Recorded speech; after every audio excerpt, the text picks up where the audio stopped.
Welcome back to This Week in Film. It's the weekly podcast where we get together and talk about the movies we've seen over the past 7 days. I'm Nick Panunto, joined as always by Midwest Matt Lauer. Matt, how's it going? Going all right, Nick. How are you? I'm doing all right. I just told you about my weird dreams that I can't remember. It's true, you did. That's all I got going on. What about you? You said you had like a weird night's sleep. Oh, no, I just stayed up too late. Oh, okay. I went to bed early. Paid the price with weird dreams. Sounds wiser. He had weird ghost dreams and weird funny dreams. And Matt, dear listeners, you know about them too. Matt, I assume you've seen some movie or movies this week. I saw a movie this week, and I watched a movie. Yep, and it's called Backcountry. Oh, okay. I don't know anything about that. Most people probably don't. All right. How about you? I went on a tour around the world with my movies this week. Oh. I went to the Far East, Japan, which I think is acceptable to say, and saw the animated film from 1993, Ninja Scroll. I don't know that one. And I didn't really know anything about it either. I didn't know it was an anime until it started playing. Really? Yeah. And then I went all the way to Colombia to see the movie Birds of Passage, which has its original title of which has an original title in Spanish or Colombian. I assume they speak Spanish in Colombia. Paras de Verano. Birds of Passage. Anyway. Yeah. But since I saw two movies, I guess I'll go first. Let's see, I'll start with Ninja Scroll.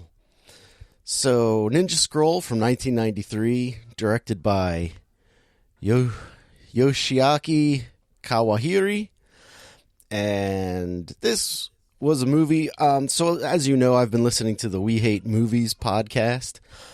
And for whatever reason, I got to this part in like their 2014, 2015 episodes where they talk about this movie a bunch, and they talk about it as if it was like this real edgy movie for like that teenagers would watch in high school. And I was like, I do. I don't remember the movie, but I remember the moments in the show, and so I was like, oh, I liked edgy things when I was a teenager. I liked watching horrible stuff. And I'd never even heard of this. So I checked it out, and it's okay. It's pretty tame. Like, there are some pretty awful things that happen in it.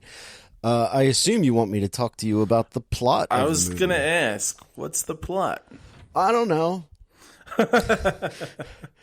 It has something to do with this like traveling ninja swordsman guy, and he comes across this old man Yoda guy who can shapeshift and turn himself into a tree, and his arms can stretch out real long when it's convenient. And he joins forces with this guy to take on this group of other guys called demons. And their plan is, I guess, they work for this guy that the ninja guy had beheaded a few years ago. And he put his head back on. Oh. And, yeah. And now he's stealing a bunch of gold from some Japanese group. There's a lot of names and a lot of locations in this movie, and I'm like, and they all kind of sound similar, so you kind of get lost right away. But that's basically the plot. Is the bad guy is like the undead. He's stealing a bunch of gold because with the gold he can, money makes the world go round. And And that's really the plot. Now, it starts off with this one guy whose name I don't know and I'll never know. He works for this... This is so confusing. He works for this, like, governor guy of, like, this Japanese shogun city or something. See, here's the thing is I don't know what a shogun is. Me neither. I kind of know what the difference between a samurai and a ninja is, but, like, I don't know what a shogun is. And, like, the way this movie presents it is that, like, a shogun is, like, a syndicate almost.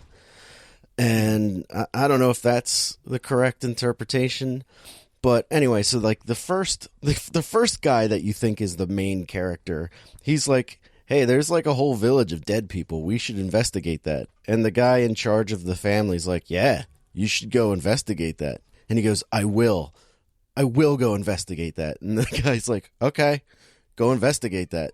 I'm not embellishing. That's how long the scene takes of like this, of them going back and forth. And the guy says, all right, I'm going to take all of our ninjas with us. And the guy's like, okay, go ahead. And so then they're having like their debriefing because they think they're going to this village where an epidemic has struck and killed everyone. And while they're there, this woman enters and she and this guy clearly have a history. And she says, I want to go. And he goes, you can't go. You're the poison taster for some guy. And she goes, well, he's not here. And until he gets here, I can go. I'm part of your ninja group. And he's like, well, I don't think that's true. And he's like, and she says, it is true. And then she takes off her headdress that she's wearing and cuts off like her samurai braid and throws it on the floor. And I looked at my wife and said, this was significant in some way, I'm guessing. Maybe if you knew a bit more. I've got a definition of shogun for you. Yeah, okay, good. What is it? Shogun, noun. A hereditary commander-in-chief in feudal Japan. Because of the military power concentrated in his hands and the consequent weakness of the nominal head of state, in parentheses, the Makido or emperor, in parentheses, the shogun was generally the real ruler of the country until feudalism was abolished in 1867. Oh, okay. So I guess at this time Japan is broken up into like a bunch of different little nation states, and each one of these little states has its own shogun leader. And the bad guy of this movie is like the Dark Shogun or the Shogun of the Night or something like that. And anyway, so back to what I was saying is this girl, she cuts her ponytail off and throws it on the floor in some act of now I get to go. And they're like, okay. And so then they're all leaping through the trees. There's like 30 or 40 of them, and they're leaping through the tree, like jumping from branch to tree, Is this kind of like Crouching Tiger, Hidden Dragon stuff? A little bit, yeah. Wire fu. Yeah, I guess like they're, but it's cartoon, so it's probably a bit less need for wire. Yeah, they use way less wires, more brushes though, and so they're like jumping through the trees, and the one girl who like took her headdress off and cut her hair, she's like flirting with the current main guy, and one of the other guys says to the main guy, oh, she's so beautiful, I can see why you are in love with her. And the guy's like, shut up. and then there's like this glint in the distance and this loud noise, and then all of a sudden all of the soldiers start getting cut in half because there's this giant blade flying through all of them. What? And there's so much blood. Like people, it's like the amount of blood stored in people in this movie is like if you had an explosive amount of blood inside you and the only thing keeping it from just exploding everywhere was your skin. And if you get cut in some way. That blood is like, out now! And just, boom! Just like walking blood balloons. Yeah. Anyway, so this giant blade slices through all these people and kills like everyone except for the main guy and the girl. And the main guy and the girl confront the guy throwing the giant metal blade, and he's like a rock monster. And he looks like the Thing from the Fantastic Four, but not as friendly looking. Okay. And basically he knocks away the guy and then threatens the girl sexually. And she's like, oh, no, I don't want that at all. And then the guy attacks again. And then this is where the main guy has his arms ripped off by the rock monster. And that's awesome when that happens. Because you're like, oh, maybe this is not our main character. Because his arms are being pulled off. Anyway, so that part is awesome. He's, for all purposes, dead. And then the rock monster takes the girl back to his house somewhere and then begins to rape her. Oh. Which is not as awesome as ripping someone's arms out. Nah. And it is gross. It's gross. And she's not into it because that's of course kind of the definition. Yeah. And it's horrible and it's graphic and yeah.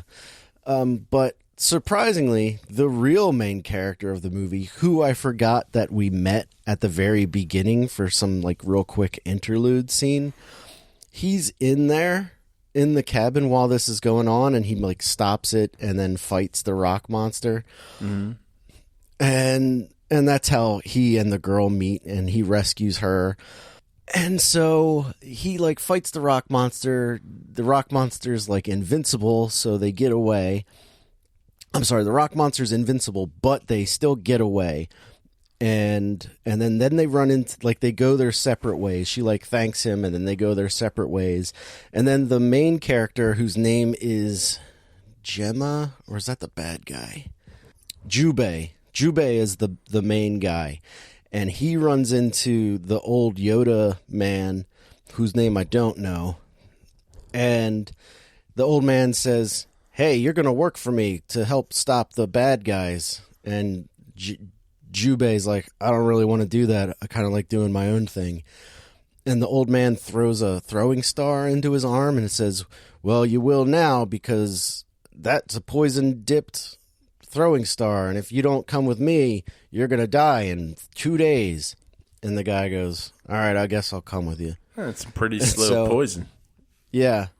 They go off on their adventure, and we learn that the rock monster is one of 9 demons that one of 8 or 9 demons that they'll have to fight in order to get to the main boss, who's the guy Gemma or Genma. Do they actually say 8 or 9? I can't remember. Oh, okay. I can't remember if it's 7 demons plus this guy Gemma, or 8 demons plus this guy Gemma. It's like trying to keep track of how many Horcruxes there are. Yeah. So they go on their adventure. Eventually they meet back up with the girl again. After she goes back to talk to their shogun, the guy who sent the first guy on his quest, and he's like banging this girl.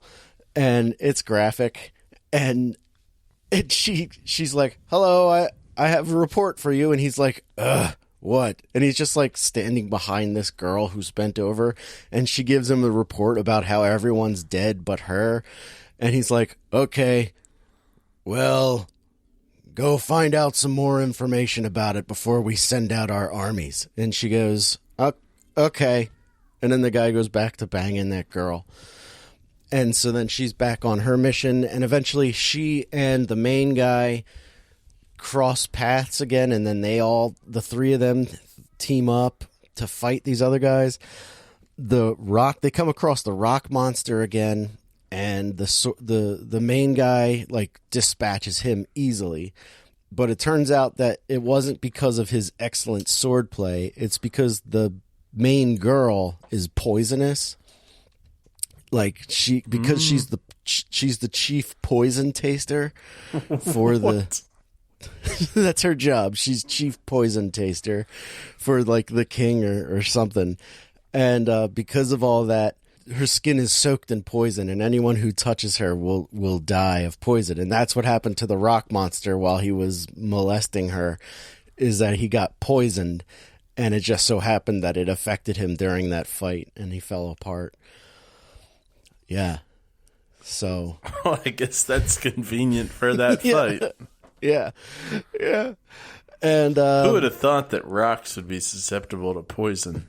Well, he kind of turns into a rock when he's ready to fight. When he's ready for love, he's kind of just a big man. Oh. Yeah. Like we all are. We all put on our rock skin before we rape someone. And so so they kill this rock monster, and you're like, wow, if that was the first guy they have to fight, what are these other 7 going to be? And they're mostly lame. They're all mostly lame. Like at one point he fights like a blind swordsman in a bamboo forest. And it takes like 30 seconds and the swordsman dies because he's blind. There's another guy. Oh yeah, there's this one girl that they fight who controls snakes with her mind. And that's kind of cool. Like the movie has a lot of cool imagery and some pretty cool animation, and when action stuff is happening, the movie's pretty good. When no action is happening, it is boring. It is so boring. But like the sequence with the snake woman, she's naked and she's got snakes all over the main guy, and she's like torturing him for information.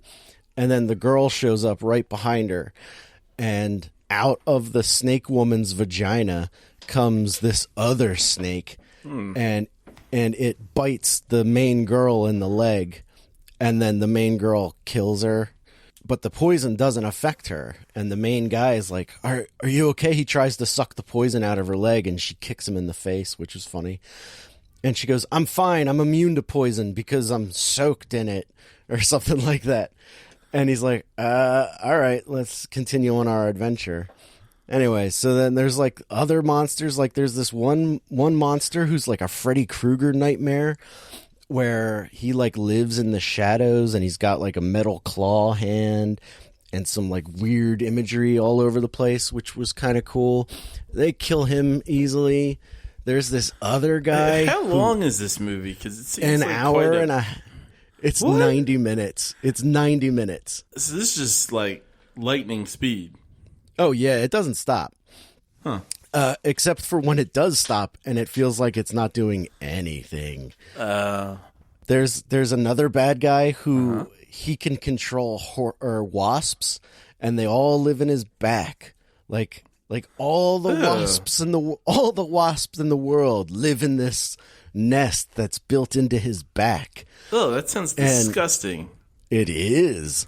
And then the main guy knocks him into the water, and the wasps start freaking out, and they sting their way through the other side of the guy, which was graphic. Oh, that's weird. Yeah, it was gross. And then there's this other lady who, her face is all covered in scars, but they never address it. Like she has the power of gunpowder or something. She can explode?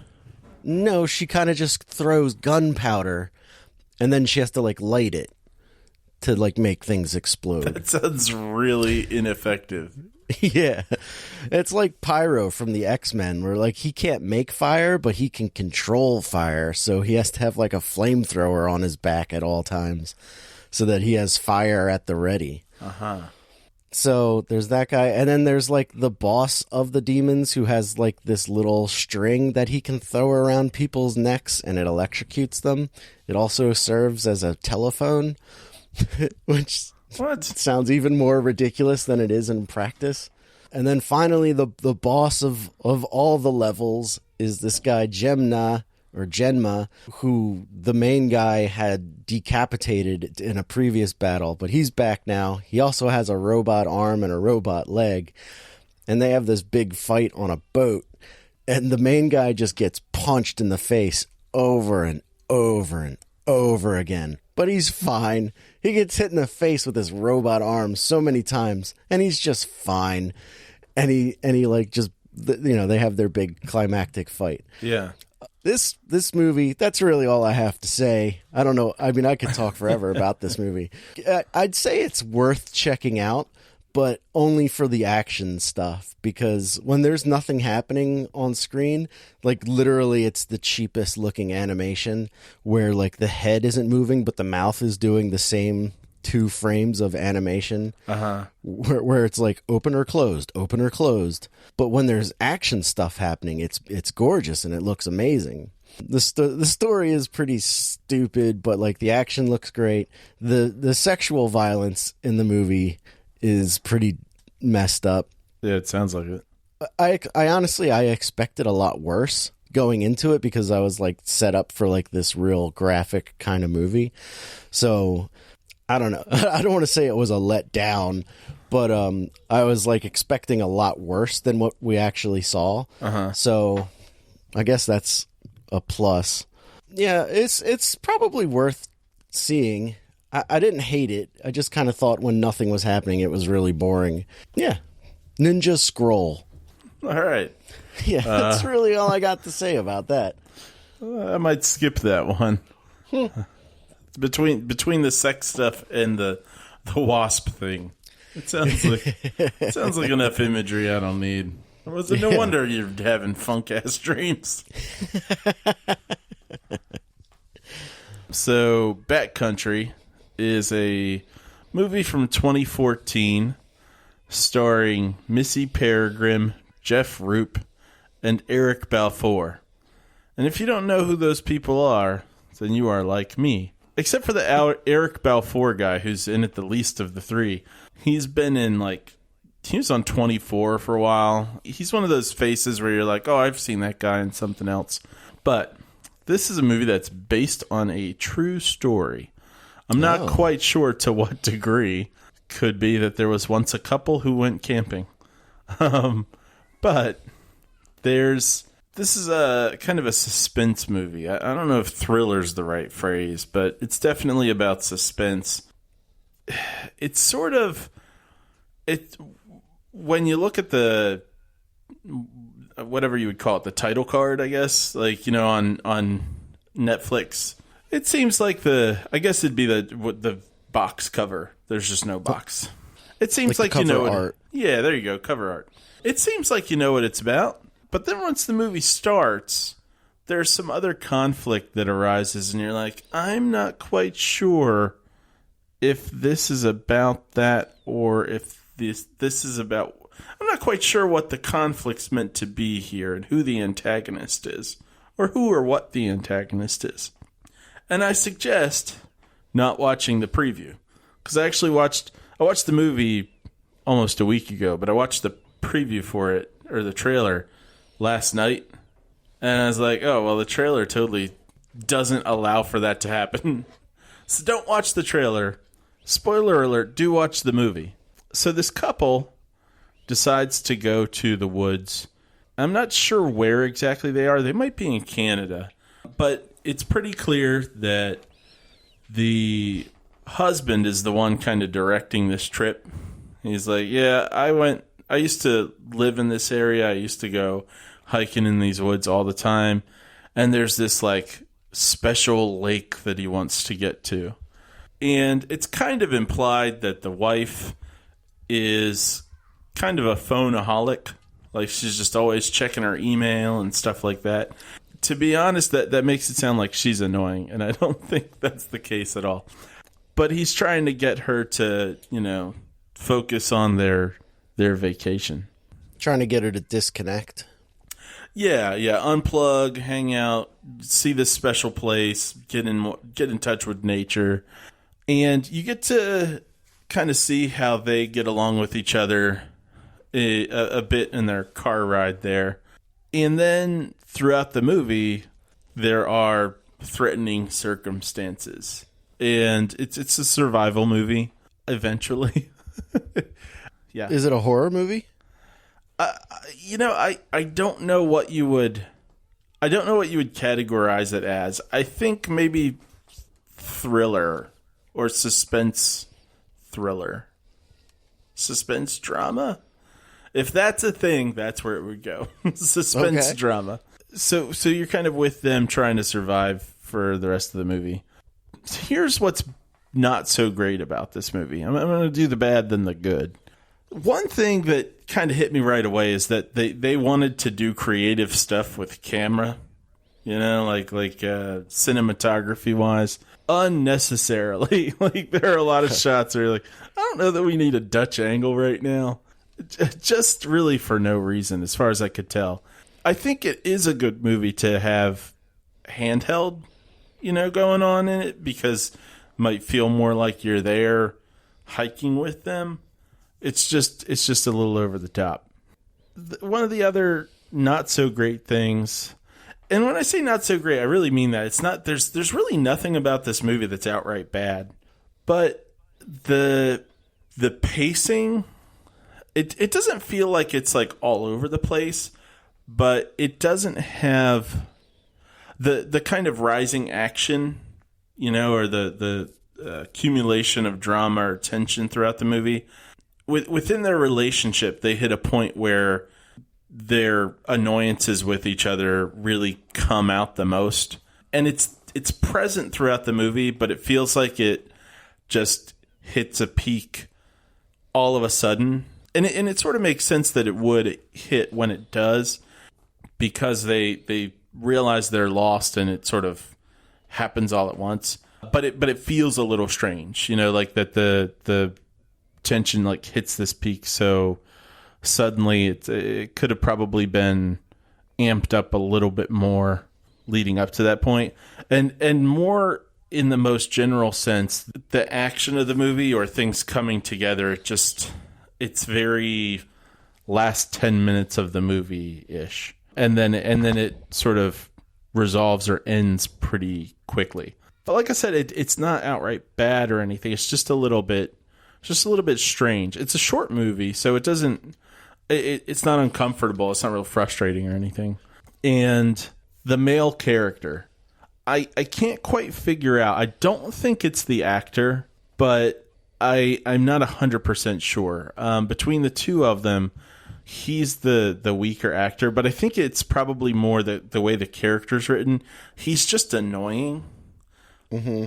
And so you're kind of with the two of these characters, and you're like, I don't know why she tolerates him. It's just like, I wish we were on this trip with some other guy. Go get a different boyfriend. Let's come back later when you have that.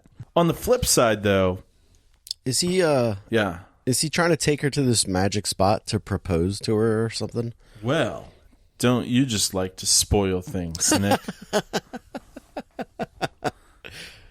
Yeah. Yes, as a matter of fact. Spoiler alert. Yes, I do. But she doesn't know that. So okay. You should pretend that you don't too. Okay. The good. So here's the good stuff in this movie. The female character's well written, and the actress is really good. I looked through the IMDb to see what else she's been in, and she's had a fair amount of acting gigs, but it's like nothing real big, and it's a shame. At least based on this movie, like she's a really good actress. She, I think, made the character even more likable than it actually is. Because of her performance, the relationship's a little bit more believable. So even though the guy's kind of annoying and you're like, ugh, why would anyone be dating this guy? He's so annoying. It's pretty understandable that like these two actually love each other in spite of the fact that they're kind of, bickering here and there. So it's a pretty believable relationship. But seriously, I think there's some point maybe halfway through the movie or maybe a little bit more towards the end that like I turned to Karina and I was like, she's really good. And she's like, yeah, she's a good actress. The suspense throughout the movie is another highlight because it does do a really good job, I think, of kind of keeping you on edge or prompting you to be kind of on the edge of your seat again. It's not nonstop, but when there's something to make you feel like, ooh, I don't know what's coming or where it's coming from, it's really effective in that way. I would definitely recommend this movie. Just again, don't watch a preview. And in spite of the camera stuff being pretty unnecessary a lot of the time, there is one shot that I liked so much that it's worth mentioning. It's just the camera's looking up into the trees. There's another similar shot earlier in the movie that's not that good, but then there's just this one shot where they're looking straight up a tree, and you're kind of seeing how the branches of these trees sway and line up with each other, and it's just a really nice shot. Yeah, that's it. Definitely check it out. Especially, if you've got, I think it's only like an hour and a half because it felt short. Maybe you said this and I missed it, yeah. But they go on this hike in the woods to the magic place, but they get lost. Like what's the conflict? Well, that's what I'm trying not to specify. Okay. Because there are two threats that seem present throughout the movie, and you're not quite sure. Like, are they going to be running into like nature? Or are they going to be running into another person? What's going to be the problem here? And that, I think, is the point of when I say it doesn't come together much until the end. It's really near the end that you go, oh, okay, so this is what it's about. This is what the problem is. But they are lost, so that in and of itself is like, oh, okay, well, are they going to make it back? So I can understand your question, but that's part of the experience of the movie, I think. Okay, gotcha. Yeah, and I'm trying to double check here to see if it's actually it might even be shorter than I thought. Nope, it's an hour and 32 minutes. So yeah, if you've got a little bit of time to kill and you want something that's interesting but just super, super simple. I mean, you could totally walk out of the room and, get a snack, get a drink, maybe go to the bathroom or something, come back and be like, yep, I know exactly what's going on. This is a good movie for that. Okay. All right. Well, and there is one moment that stands out. It's from early on in the movie. I think it's actually from right before the title card comes up, wherein they are kind of bickering a little bit, and then the guy turns on this incredibly annoying music. And I think that was the moment where I'm like, I hate this guy. and she is looking at him like, you need to die. Like he turns on the most annoying music and he's singing along, and it's just it's almost something out of like Creep. We're like, oh man, this is awkward for me, the viewer. His wife just seems to hate him, which I understand, her girlfriend. But then she starts singing along, and you're like, oh, okay, all right, cool. But it's a short shot, and it's, I don't know, it's fun. Yeah, check it out. I know you'll probably watch something god awful instead, but Yeah. She's very attractive, Nick. Oh, we didn't say that'll that. get you to watch it, yeah. So it's kind of like, what was that horror movie we both liked? The Descent? Oh no, you haven't seen the blonde that yet. lady. No, I still haven't seen The Descent. That movie's like 20 years old too. Horror movie with the blonde lady with the Happy Death Day to You. Oh yeah, she's like an awful person, but the actress is really good. Oh yeah, she's a great actress. She should be in more. Yeah. So yeah, Happy Death Day to You, Get Out, The Descent, stuff Nick should watch that actually is really good. I'm gonna watch Betrayed again. Good. I can't wait. Can't wait to watch it. Betrayed again.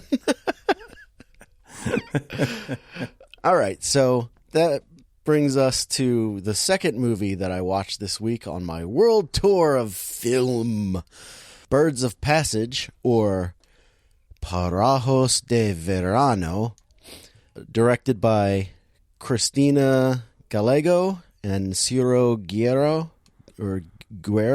Is that a phrase? Birds of Passage? I don't know. Because it sounds like it should be like Birds of Prey or something, but I mean, the title does not give you any hint about what the movie is about. And when you're done watching the movie, you think, why is it called that? Because there are birds. Well, I'll get to that. Are they are there people who are like coyotes that help people get from Mexico into America? Is there something like that? No. Huh. Nope. So the passage part's a mystery too, huh? So this movie was filmed in Colombia. I had the actual name of the location because I realized that all I know about Colombia, I think, came from the movie Predator. And I'm just assuming that movie was filmed in Colombia, and I bet it was just some soundstage in Los Angeles. Okay, filming location is La Guajira, Colombia. And La Guajira is a tough place to grow up. It feels like it's mostly desert. On the outskirts of it are like large forests, but where this movie mostly takes place is in like this deserty area or very arid location. Mm-hmm.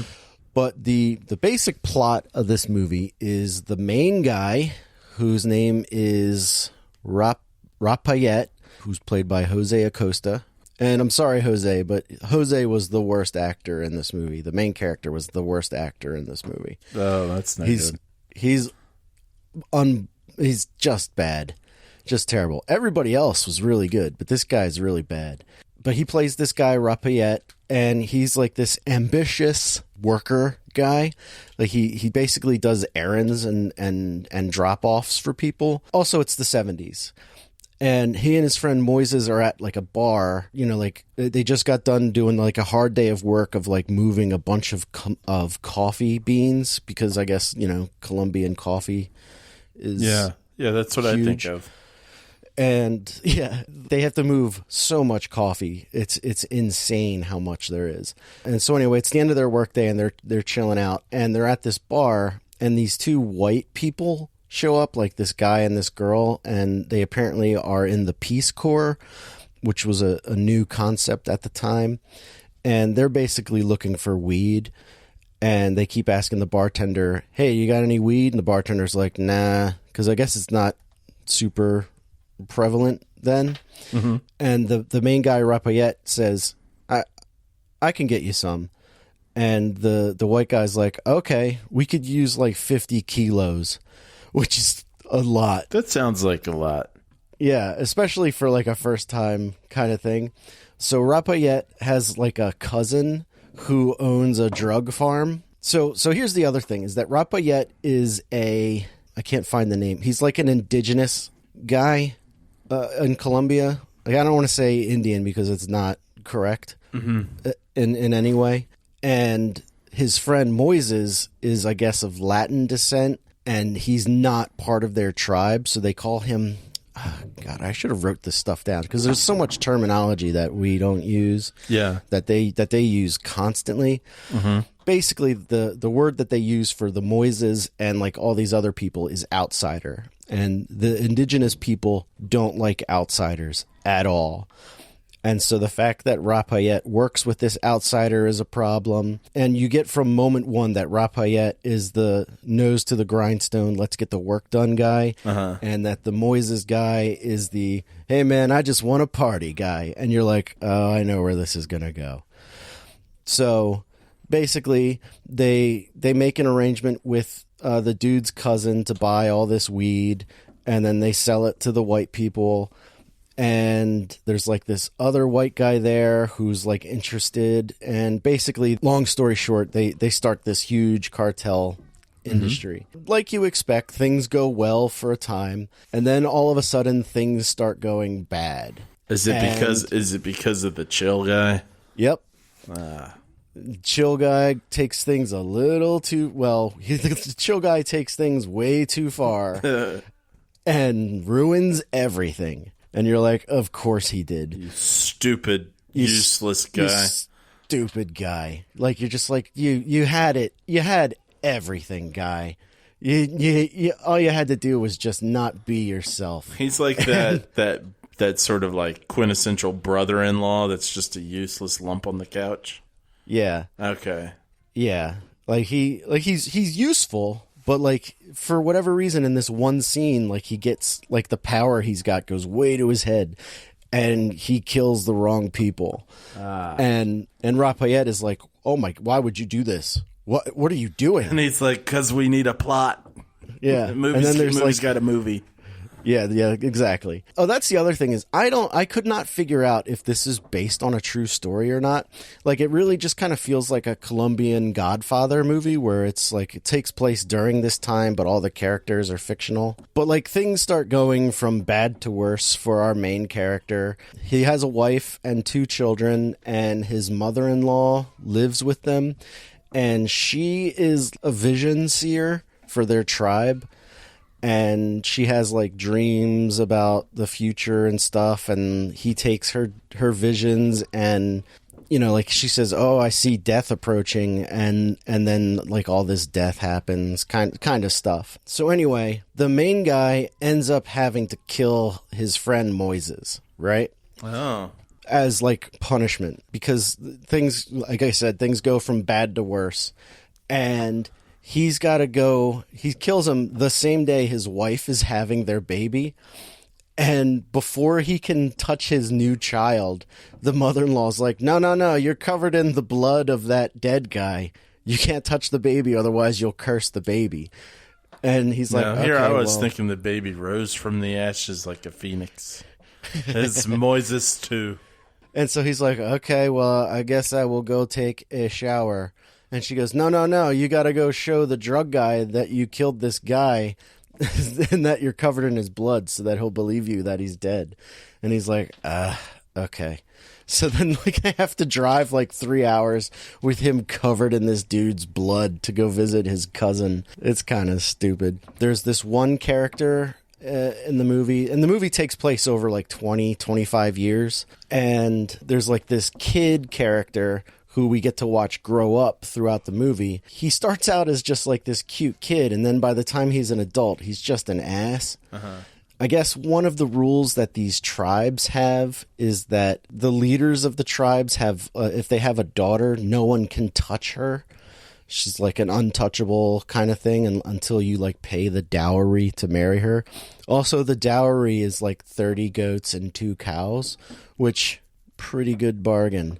But anyway, so like this kid Leonidas is drunk at this party. Oh, he's drunk at the uncle's brother's second wake, where they dig his body up out of the ground and replant his bones. What? Which is a tradition that I am unfamiliar with. So if that's like a normal thing for your culture, more power to you. I found it shocking. I have to say, if that is a thing, I am surprised.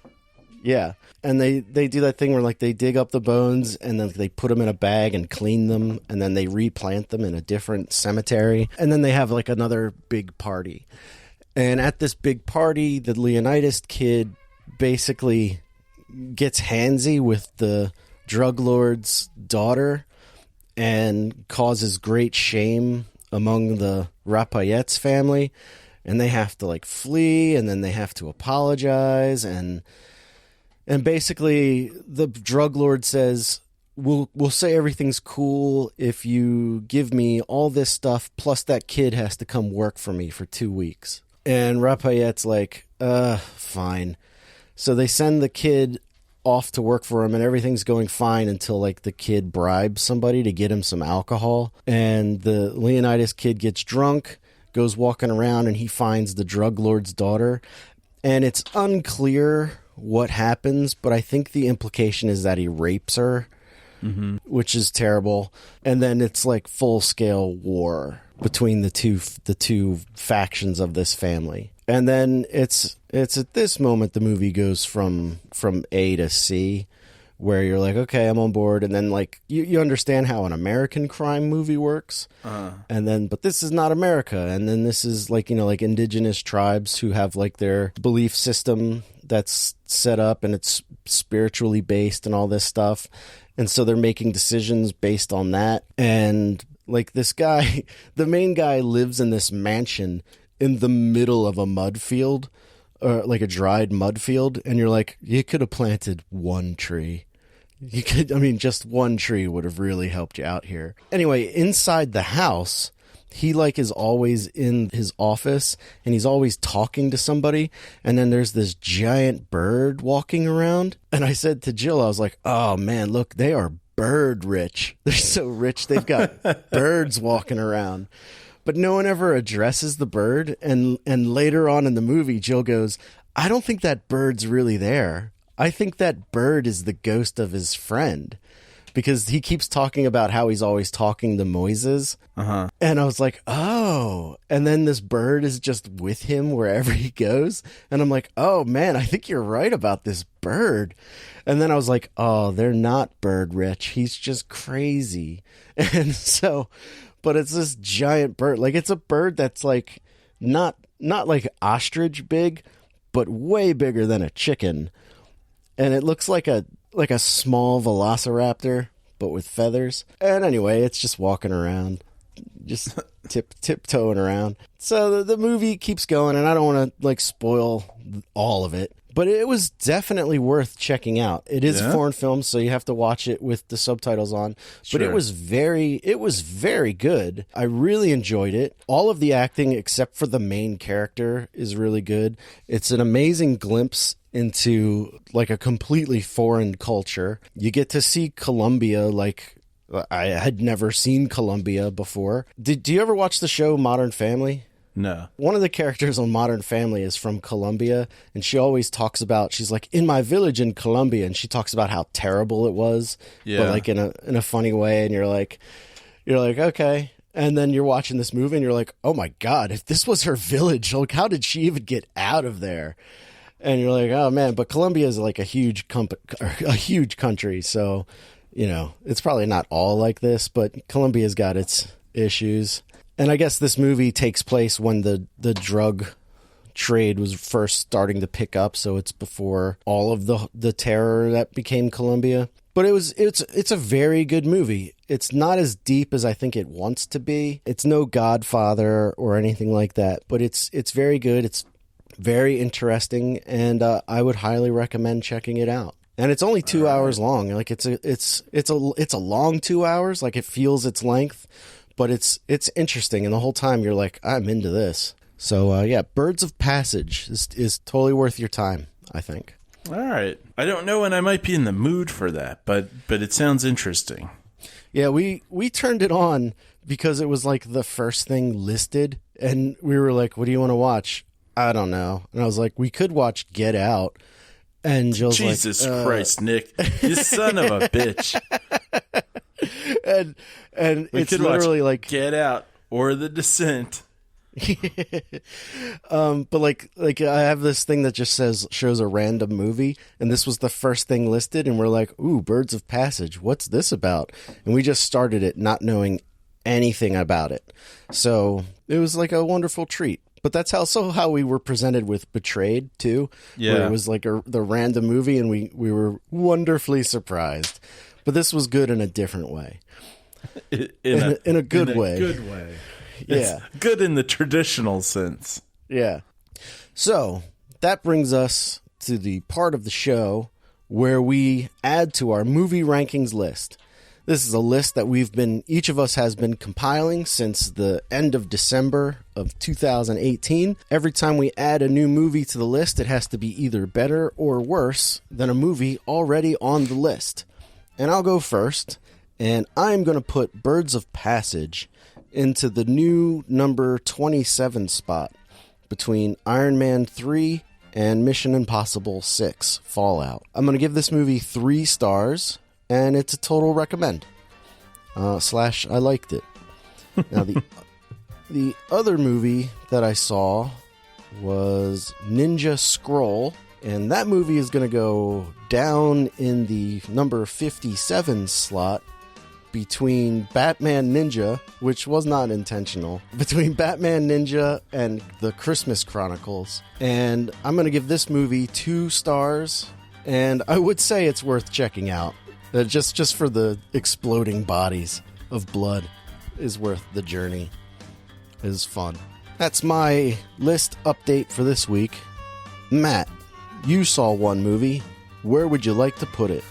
I just figured out that it fits best between movies that it's got nothing in common with whatsoever. The John Wick movies, 2 and 3, and Spider-Man Far From Home.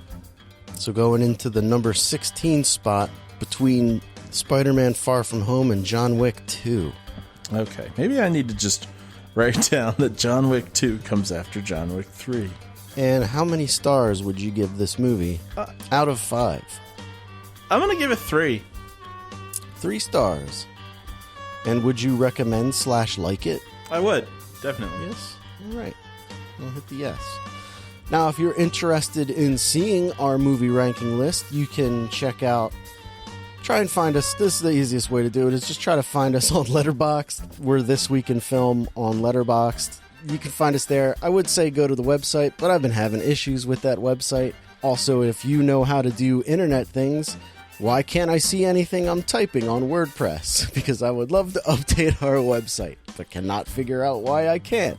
I also can't find a button for help on WordPress. So I was just going to say, it might be a good idea to talk to WordPress. I've looked. There's nothing that says contact us or anything, but maybe I haven't looked deep enough. Yeah, so that's annoying. Matt, anything for Midwest Matt recommends this week? Yeah, 100%. The new Tool album is incredible. So, yeah? Oh my God, I love it so much. I haven't listened to it yet. So it's an hour and a half. I think it's got like 5 actual songs. It's got a couple of those interlude things where there's like sounds or whatever for 4 minutes or so. Every song, I'm pretty sure that every single song that's actually a song is at least 10 minutes, and they're all great. And there's one in particular called Invincible that I think it's about like masculinity, and there not really being a place for kind of old school bullying warrior type mentality. I'm pretty sure that's what it's about, but it's so good. Oh my God, there's counts, like the time signatures are all over the place throughout the album, and it's just great. Okay. I can't say enough about how awesome it is. Like I'm driving around, and like I haven't listened to podcasts much this week because I've just been listening to Tool, and I'm like, yeah, I want to turn the music up louder than I have in years. Or I want to be obnoxious. Like, not to be obnoxious. I just want to turn it up so loud that it's like shaking my bones. Right. Okay. So check it out. It'll feel like you're 16 again.